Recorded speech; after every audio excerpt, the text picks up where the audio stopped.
오늘 함께 나눌 말씀의 제목은 하나님의 은혜입니다. 다 같이 한번 따라 할까요? 하나님의 은혜. 하나님의 은혜.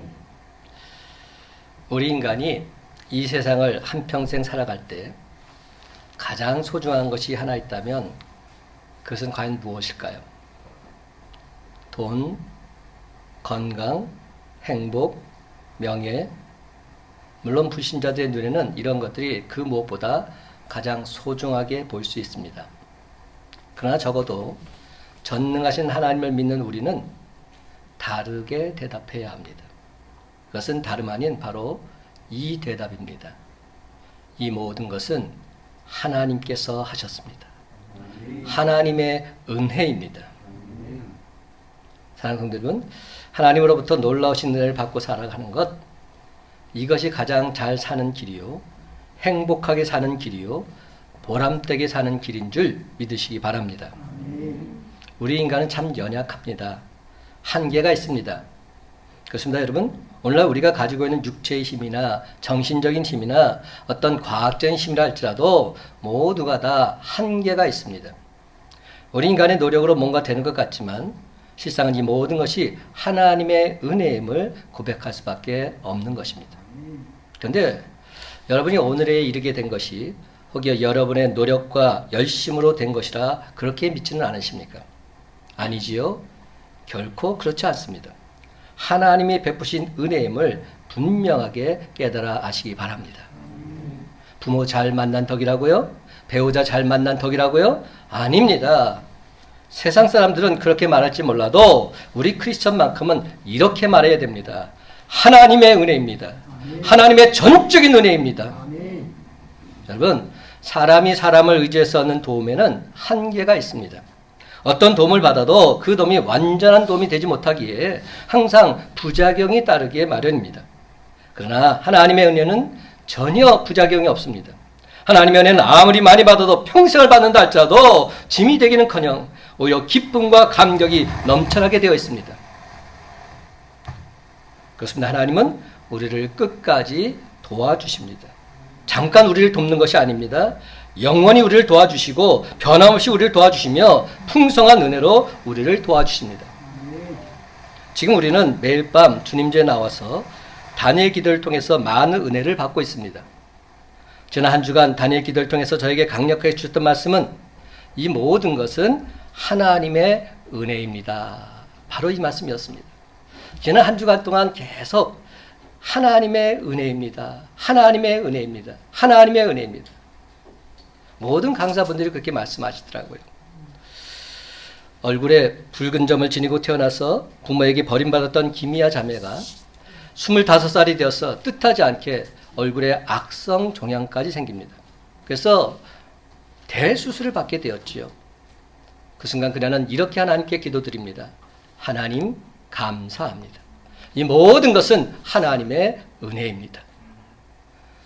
정말이지 모든 것이 하나님의 은혜라고 생각한다면 우리는 범사에 하나님께 감사하지 않을 수 없습니다. 시마다 때마다 하나님을 자랑하지 않을 수 없습니다. 그것도 놀라우신 하나님의 은혜에 찬양하지 않을 수 없는 것입니다. 요한복음 3장 16절과 17절 말씀입니다. 하나님이 세상을 이처럼 사랑하사 독생자를 주었으니 이는 그를 믿는 자마다 멸망하지 않고 영생을 얻게 하려 하심이라. 하나님이 그 아들을 세상에 보내신 것은 세상을 심판하려 하심이 아니요 그로 말미암아 세상이 구원을 받게 하려 하심이라. 그렇습니다. 하나님께서 다른 사람이 아닌 바로 나 같은 죄인을 구원하사 영원한 생명을 주셨는데 이 어찌 하나님의 은혜가 아니고 무엇이란 말입니까? 다른 사람이 아닌 바로 날 구원하기 위해서 하나밖에 없는 독생자 예수 그리스도를 이 땅에 보내사 십자가에 피 흘려 죽으시기까지 하신 고귀한 희생이 진정 하나님의 은혜일진데 어찌 그 은혜를 시시하다 말할 수 있단 말입니까? 에베소 2장 4절과 5절 말씀입니다. 긍휼이 풍성하신 하나님이 우리를 사랑하신 그 큰 사랑을 인하여 허물로 죽은 우리를 그리스도와 함께 살리셨고 너희는 은혜로 구원을 받은 것이라. 사랑하는 성도 여러분, 바로 이러한 희생이 있었기에 저와 여러분 지금 이 자리에 나와 있게 된 줄로 믿습니다. 이는 전적인 하나님의 은혜인 줄로 믿습니다. 그런데 말로는 하나님의 은혜입니다 말하면서도 은근슬쩍 자기 자랑을 늘어놓는 그런 성도들이 있을 수 있습니다. 만약 그렇다면 이 말은 나는 아직 하나님의 은혜를 맛보지 못했습니다, 이렇게 온 세상에 떠벌리고 다니는 모습과 별반 다를 바 없는 겁니다. 은혜의 참맛을 본 사람들, 그들은 반드시 모든 영광과 찬송을 하나님께 돌리게 되어 있습니다. 왜냐하면 이 모든 것이 하나님께로부터 왔음을 알기 때문에, 그들은 때를 따라 돕는 하나님의 은혜를 분명하게 깨달았기 때문입니다. 그렇다면 여러분, 때를 따라 돕는 하나님의 은혜를 더욱 분명히 깨달아 알기 위해서 우리는 과연 무엇을 더 해야만 할까요? 첫째로 제일 중요한 것, 하나님 말씀을 날마다 묵상해야 합니다. 하나님 말씀을 묵상하지 않으면 은혜가 다 사라질 수 있습니다. 하나님 말씀은 살아있고 능력이 넘치기 때문에 우리는 날마다 그 말씀을 묵상할 때 하나님의 은혜를 더욱 분명히 깨달아 알 수 있습니다. 다 같이 12절 말씀 한 목소리 읽어보십시다. 12절 시작. 하나님의 말씀은 살아있고 활력이 있어 사회의 날선 어떤 검보다도 예리하여 혼과 영과 및 관절과 골수를 찔러 쪼개기까지 하며 또 마음의 생각과 뜻을 판단하나니. 여러분, 하나님 말씀은 진정 살아있고 능력이 넘침을 믿으십니까? 하나님 말씀은 날이 선 어떤 칼보다 더 날카로워서 우리 마음속에는 생각이나 욕망까지도 가르고 그 전체를 낱낱이 드러나게 하심을 믿으십니까? 진짜로 여러분이 믿으신다면 그런데도 왜 그 말씀 소홀히 하고 계십니까? 디모데후서 3장 15절 16절 17절 말합니다. 또 어려서부터 성경을 알았나니 성경은 능히 너로 하여금 그리스도 예수 안에 있는 믿음으로 말미암아 구원에 이르는 지혜가 있게 하느니라. 모든 성경은 하나님의 감동으로 된 것으로 교훈과 책망과 바르게 함과 의로 교육하기에 유익하니 이는 하나님의 사람으로 온전하게 하며 모든 선한 일을 행할 능력을 갖추게 하려 함이라. 여러분, 하나님 말씀이 진정 살아있고 능력이 넘치기 위해서는 그 말씀은 참이요 진리여야 합니다. 절대로 가감이 되어서는 아니 됩니다. 있는 그대로의 모습이어야 합니다. 힘과 능력은 있으면서도 참됨이 없는 말, 그 말로 인해서 오히려 사람을 해칠 수도 있기 때문입니다. 하나 예를 들어보십시다. 여러분, 진짜 참기름과 가짜 참기름의 차이가 무엇인지 아십니까?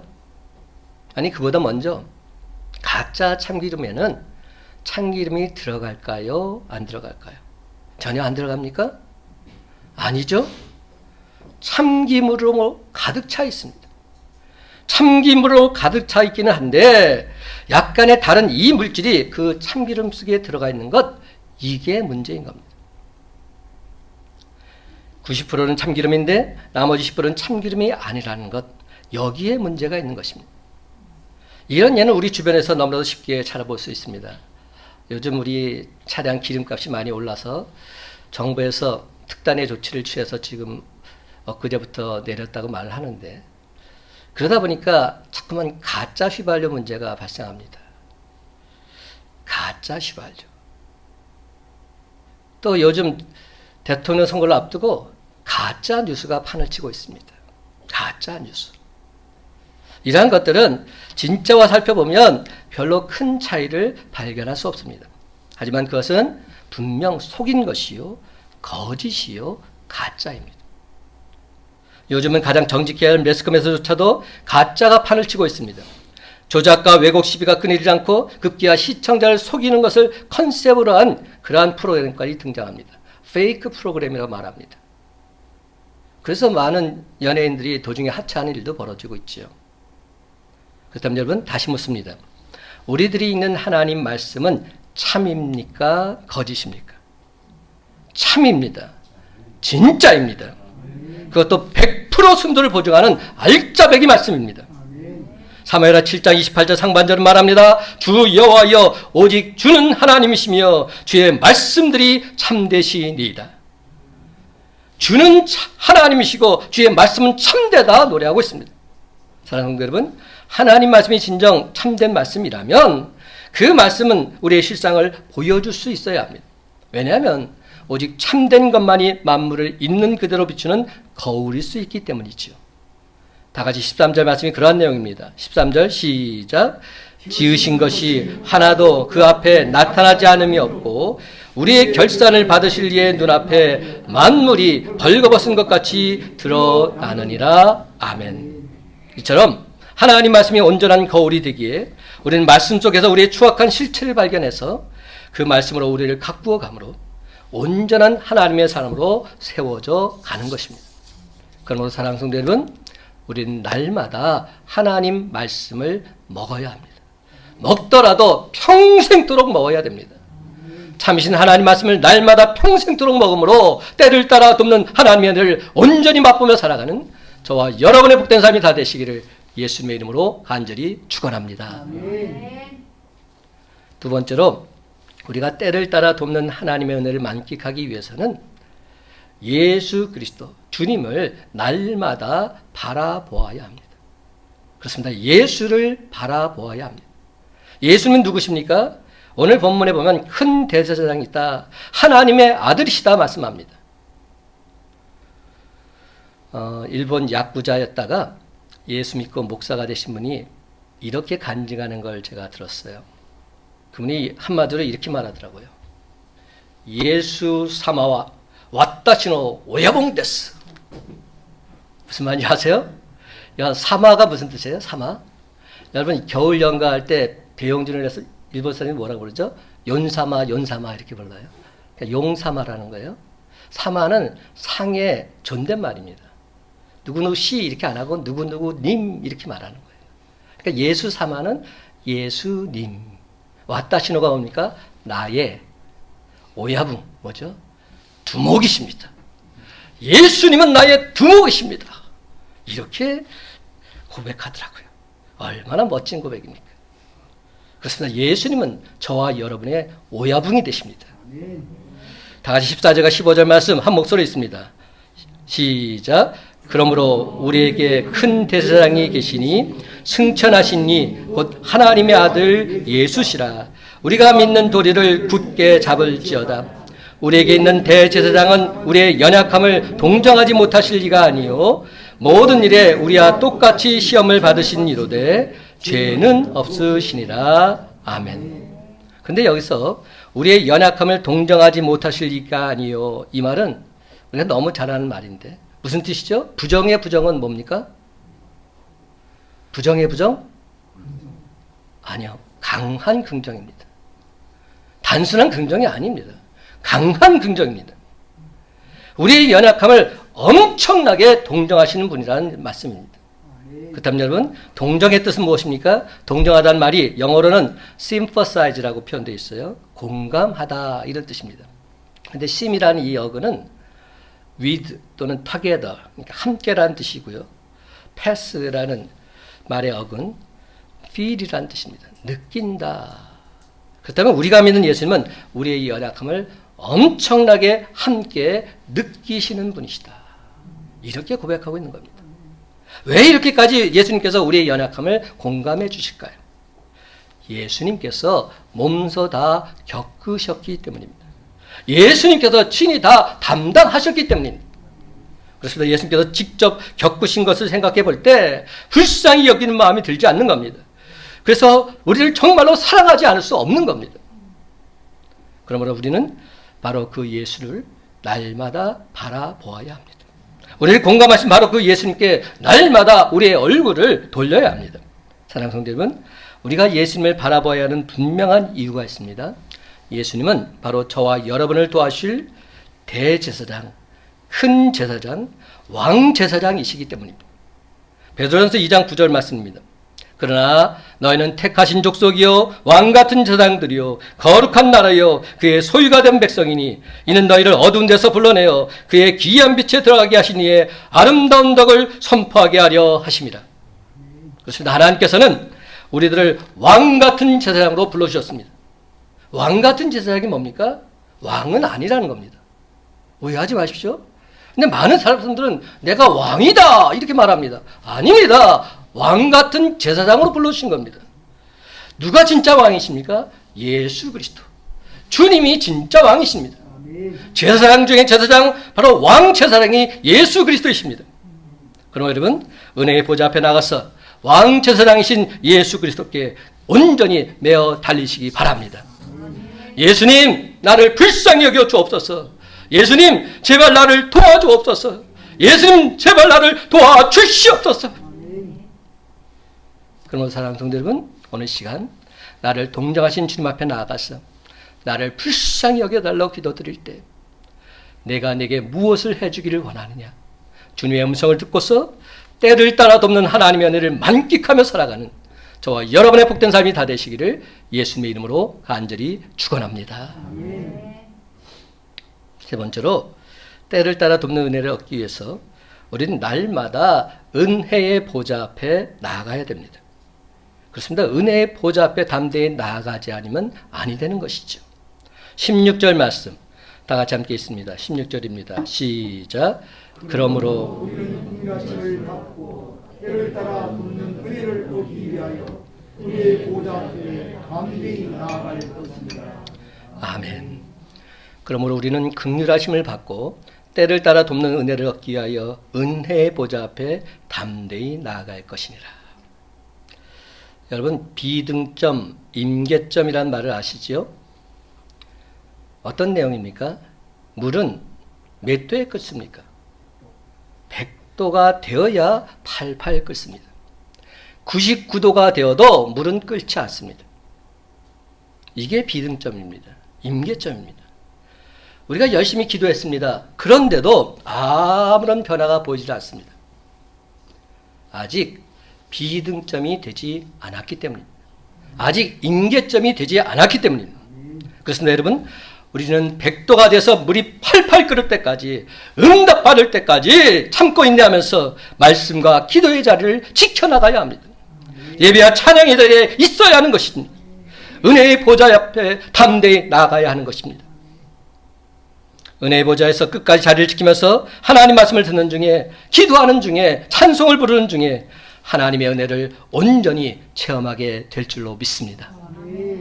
그래서 우리는 긍휼하심을 받고 때를 따라 돕는 은혜를 얻기 위해서 지금 바로 은혜의 보좌 앞에 담대하게 나아가야 할 줄로 믿습니다. 고린도후서 6장 2절은 말합니다. 내가 은혜 베풀 때에 너에게 듣고 구원의 날에 너를 도왔다 하셨으니 보라, 지금은 은혜 받을 만한 때요, 보라, 지금은 구원의 날이로다. 사랑하는 성도 여러분, 우리에게는 누구나 다 불가항력적인 일들이 일어납니다. 홍수나 가뭄, 벼락같이 천재지변의 일이든지, 전쟁이 일어난다든지, 갑자기 죽는다든지, 불치병에 걸린다든지, 정말이지 예상하지 못했던 일들이 일어납니다. 근데 여러분, 어리석은 사람들은 이런 불가항력적인 일이 일어나서 예상치 못한 일이 일어날 때 갑자기 어떻게 되죠? 멘붕 상태가 됩니다. 멘붕이 뭐죠? 멘탈이 붕괴됐다는 겁니다. 그래서 불평하고 원망합니다. 예수님께서는 어리석은 부자에 대한 비유를 통해서 우리에게 깨달음을 주고 계십니다. 농사를 지어서 풍년이 되니까 이 어리석은 사람이 뭐라고 말합니까? 내 곡간을 헐고 더 크게 짓고 내 모든 곡식과 물건을 거기 쌓아두리라. 바로 그때 예수님께서 뭐라고 말씀하십니까? 어리석은 자여, 오늘 밤에 내 영혼을 도로 찾으리니 그러면 내 준비한 것이 누구의 것이 되겠느냐. 여러분, 돈이면 다 된다 말하지 마십시오. 건강하면 다 된다 말하지 말라는 겁니다. 지혜로운 사람은 항상 주님 앞에서 겸손하게 준비된 삶을 살아가야 합니다. 상황이 좋든 나쁘든 원망이나 불평을 하면 절대로 아니 됩니다. 바로 그 순간 너무 조급해하지 말고 하나님의 은혜를 간절히 사모하시기 바랍니다. 그러면 가장 어려운 바로 그때에 하나님께서는 우리에게 강권된 은혜를 베풀어 주실 줄로 믿습니다.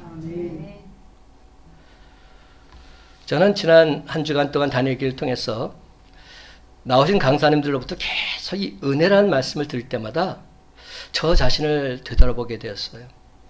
그리고 제가 처음 주의 종이 될 때 그때의 모습을 다시금 기억하게 하셨어요. 저는 예수전도단 YM 출신인데요. 1998년도 단기 선교를 통해서 하나님의 전적인 은혜를 체험합니다. 그리고 하나님께서 저를 주의 종으로 부르셨음을 깨닫고 잘 다니고 있던 LG에 사직서를 내려고 마음을 먹었습니다. 근데 바로 그때 저에게 해결하기 힘든 시험이 찾아왔습니다.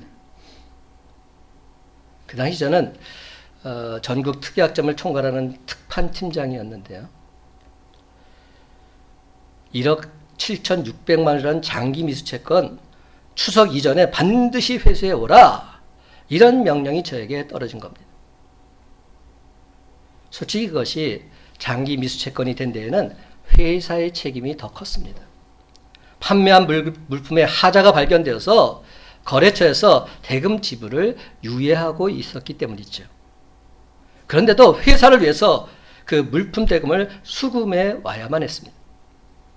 하지만 설상가상으로 특약점 사장님은 그 당시 추석 이전에 가족과 함께 뉴질랜드에 휴가차 가 계셨습니다.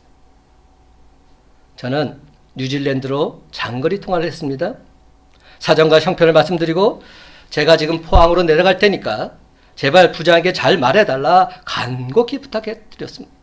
그랬더니 전화에서 나온 말이 뭔지 압니까? 한마디로 너! 말도 안 되는 소리 하지 마! 그러더니 전화를 툭 끊어버리는 겁니다. 그렇지만 저는 그날 오후 포항으로 무작정 내려가야만 했습니다. 근데 엎친 데 덮친 격으로 그 당시 어떤 일이 벌어졌느냐.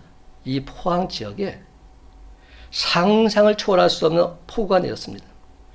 1998년도 9월 달인데요. 예니 태풍이 불었는데 그 태풍의 영향으로 포항에 폭우가 내렸는데 무려 613mm. 613mm의 폭우가 쏟아져 내렸어요. 포항 시내가 다 물에 잠겨버렸습니다. 비행기는 다 끊어지고 그나마 철도편마저 철로가 유실되어서 동대구까지밖에 운행을 하지 않았습니다. 동대구까지 기차를 타고 내려가서는 한밤중에 일명 총알택시를 타고 포항 시내 근처에 도착했습니다. 도착한 포항 시내는 물에 다 잠겨 있었고 그나마 여관도 1층은 다 물에 잠겨서 2층만 가까스로 투숙할 수가 있었습니다. 바로 그 순간 저는 사생결단의 기도를 하나님께 드리지 않을 수 없었습니다.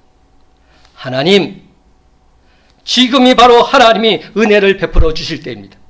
지금이야말로 하나님의 기적이 필요할 때입니다. 하나님의 은혜를 간절히 사모하오니 하나님, 저에게 기적을 베풀어 주시옵소서. 하나님의 한량없는 은혜를 폭포수처럼 저에게 내려 주시옵소서. 밤이 맞도록 기도했습니다. 밤이 맞도록 처절하게 하나님께 기도를 드렸습니다. 그리고 아침이 되자마자 거래처로 찾아갔습니다. 하지만 그 특약점 부장은 사장이 최종 재가를 내려주셔야 결제가 가능하다면서 모든 책임을 뉴질랜드에 가 있는 사장에게 미루는 것이었습니다. 근데 뜻밖에도 오후 늦게 그 사장님한테 전화가 온 겁니다. 저는 제 길을 의심하지 않을 수 없었습니다. 지금 김포국제공항에 도착했는데 비행기가 정상 운행이 되어서 곧바로 포항행 비행기를 타고 내려갈 테니까 좀 더 기다려 달라는 겁니다. 여러분, 도대체 이것이 가능한 일입니까? 어제까지만 해도 뉴질랜드에 있었던 사람이 지금 한국에 와 있는 겁니다. 뉴질랜드가 바로 옆 동네도 아니고 어떻게 이런 일이 가능합니까? 근데 놀랍게도 지금 그가 서울에 와 있는 것입니다. 드디어 포항에 도착한 사장님과 극적으로 타협을 보고서 포항제철 발행 1억 7,600만 원짜리 2개월 진성어음을 받게 되었습니다. 여러분, 어음도 종류가 다 있어요.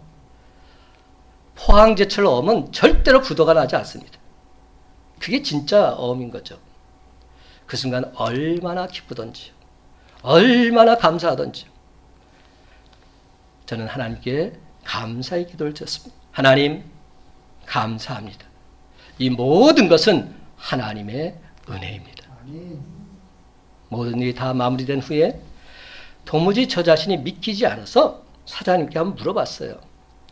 사장님, 어제는 그렇게 전화할 때 그렇게 큰 소리 치시면서 전화를 끊으시더니 어떻게 한국에 오시게 됐습니까? 근데 그 사장님께서 이렇게 말하시더라고요. 자기도 모르겠다는 겁니다.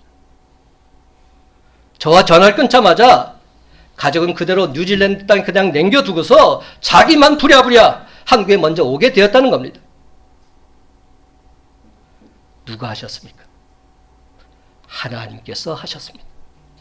하나님께서 하셨습니다. 사랑하는 성도 여러분, 사람은 할 수 없을지라도 하나님은 하실 수 있으십니다. 하나님이 하시면 됩니다. 불가능한 가능케 하시는 하나님, 능치 못함이 없으신 하나님께서 진정 때를 따라 돕는 은혜를 저에게 베풀어 주신 줄로 믿습니다. 하나님께서 저를 주의 종으로 쓰시고자 저를 연단하신 후에 전능하신 당신의 능력을 친히 보여주신 것입니다. 내가 너와 함께한다. 걱정하지 마. 내가 해. 주님께서 분명한 음성을 저에게 들려주신 것이지요. 하나님이 그것도 놀라우신 기적 똑똑히 목도하게 해주신 것입니다. 그렇습니다. 지금도 살아서 역사하고 계신 하나님, 세상 만물을 주관하고 계신 바로 그 하나님께서 저와 여러분을 눈동자처럼 지켜보고 계십니다. 아멘. 그러므로 우리가 간절히 기도하면 하나님께서는 반드시 때를 따라 돕는 은혜를 베풀어 주실 줄로 믿습니다. 아멘. 우리는 연약한지라 조금이라도 병이 나면 힘들어합니다. 조금만 우리 인생에 풍랑이 일어도 어쩔 줄 몰라 합니다. 하지만 여러분, 이 어려움을 해결해 주실 하나님이 여러분과 함께 계시는데 뭘 걱정하십니까? 도대체 왜 불평하십니까? 왜 원망하십니까? 세상 만물을 창조하시고 주관하신 전능하신 하나님께서 때를 따라 돕는 은혜를 베풀어 주심으로 우리가 해결할 수 없는 문제를 뛰어넘어서 진정 기쁘고 즐겁고 복된 은혜의 삶으로 인도해 주실 줄로 믿습니다. 여러분, 사도 바울을 보시기 바랍니다. 몸에 병이 3가지가 있는데 아무리 기도해도 낫질 않습니다. 이 사도 바울이 어떤 사람입니까? 다른 사람의 병을 고쳐준 사람입니다. 그는 죽은 사람까지도 살린 사람입니다. 그런데 아이러니하게도 자기 병은 못 고치는 겁니다. 바로 그 순간 그는 깨닫습니다. 아, 나도 연약한 존재로구나. 하나님이 주신 치유의 능력으로 죽은 자도 살렸지만 나는 결코 신이 아니로구나. 나도 역시 연약한 인간에 불과하구나. 그리고는 내가 약한 그때의 강함이라고 만천하에 선포하면서 마침내 내게 능력 주시는 자 안에서 내가 모든 것을 할 수 있다고 담대히 고백할 수 있게 된 것입니다. 그렇습니다. 내가 하는 것이 아닙니다. 내게 능력 주시는 하나님의 전적인 은혜가 있어야 내가 할 수 있습니다. 그리고 때를 따라 돕는 하나님의 은혜가 있음을 늘 항상 잊지 마시기 바랍니다. 그래서 사도 바울은 이렇게 간증합니다. 고린도전서 15장 10절. 그러나 내가 나 된 것은 하나님의 은혜로 된 것이니 내게 주신 그의 은혜가 헛되지 아니하여 내가 모든 사도보다 더 많이 수고하였으나 내가 한 것이 아니요 오직 나와 함께 하신 하나님의 은혜로다. 나와 함께 하신 하나님의 은혜다. 이것이 사도 바울의 간증인 것이죠. 이번에 다니엘 기도를 통해서 제가 날마다 은혜를 받고 있는데 은혜 받는 중에 저는 찬양을 참 좋아하기 때문에 제가 가장 은혜 받은 찬양이 있습니다. 그것은 바로 은혜라는 찬양이에요. 이 찬양을 우리가 함께 불러봤으면 좋겠어요. 1부 때도 우리가 함께 불러봤는데 이 가사를 생각하면서 우리가 한 절씩 찬양하십시다.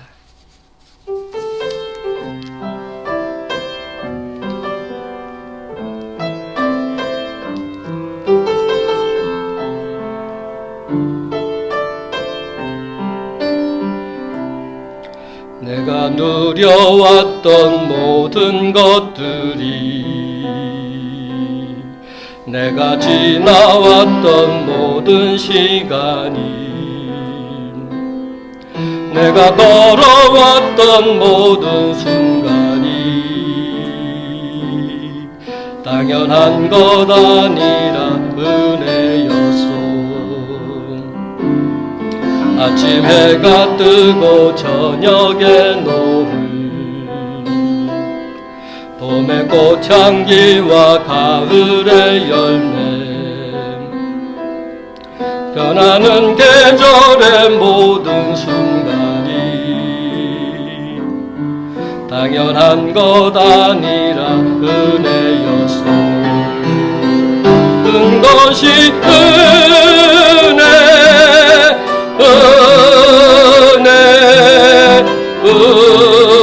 은혜, 한없는 은혜. 내 삶에 당연한 건 하나도 없었던 것을 모든 것이 은혜, 은혜였소.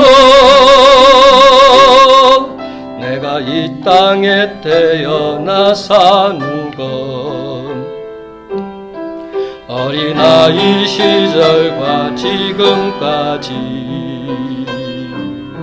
숨을 쉬며 살며 꿈을 꾸는 삶, 당연한 것 아니라 은혜였소. 내가 하나님의 자녀로 살며 오늘 찬양하고 예배하는 삶, 복음을 전할 수 있는 축복이 당연한 것 아닌 은혜였소. 모든 것이 은혜, 은혜, 은혜, 한없는 은혜. 내 삶에 당연한 것 하나도 없었던 것을 모든 것이 은혜, 은혜였소. 모든 것이 은혜, 은혜, 은혜, 한없는 은혜. 내 삶에 당연한 것 하나도 없었던 것을 모든 것이 은혜, 은혜였소. 모든 것이 은혜, 은혜였소. 모든 것이 은혜, 은혜였소.